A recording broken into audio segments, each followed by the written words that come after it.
I work with business leaders, entrepreneurs of all sorts, and help them achieve their big goals. So, uh, at the premise though of everything that I do is has been learned by working with horses, dogs, nature, all of this.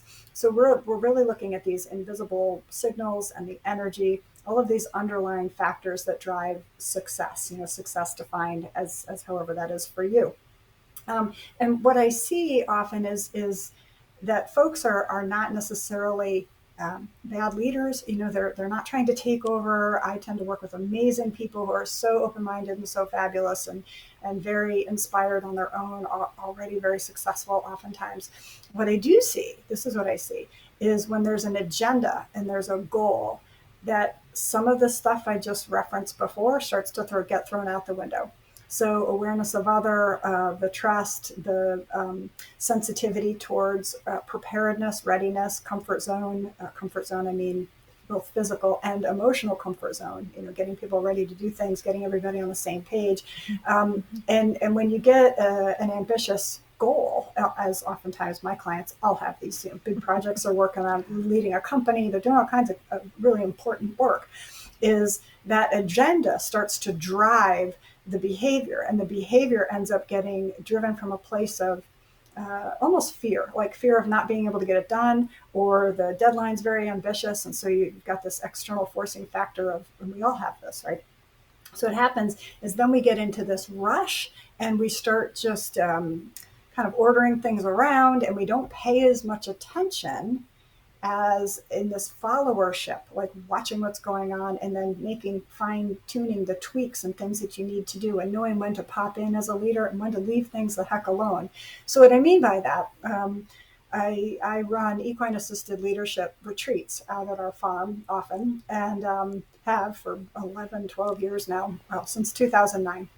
And I'll give you an example of one. There was a group of very high powered leaders that came in, and I gave them a task to do with a horse. The horse was off lead in a round pen, and said, okay, what's something real for you that you're trying to accomplish? And they said, well, we're all getting lined up with our subcontractors, our teaming partners, to try to go after this $100 million proposal. Great. Contract, $100 million contract. So they were, in the proposal mode, writing mode right then. So they said, okay, well, let's simulate that goal. Let's say you win the proposal, $100 million proposal. And what that looks like is all of you, they're here right now in the room, with my horse, and I think this was Lemon Squeezy.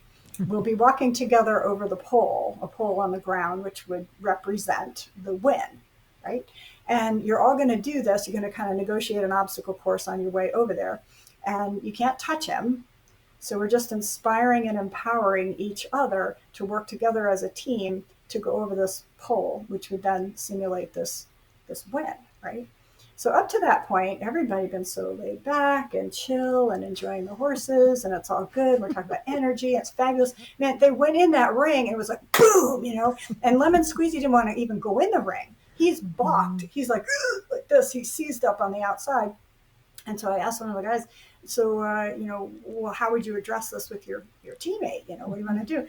So he took Lemon Squeezy and he dragged him into the ring, and Lemon Squeezy was pretty pissed off. So from that point on, Lemon Squeezy had a big no.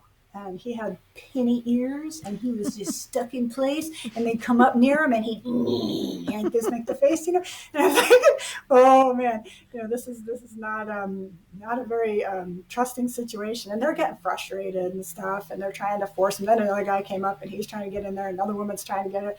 Okay, nope. Lemon Squeezy's like, nope. I cannot work this way. Talk to the hoof. So. They finally realized that this was clearly not the right approach, and that they were really not going to win this bid.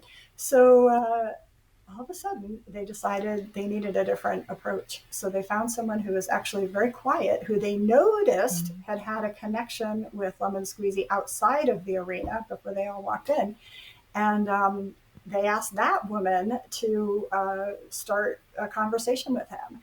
And she used a totally different style, and it was just her and him. And she listened to him, and you could see him kind of go, okay.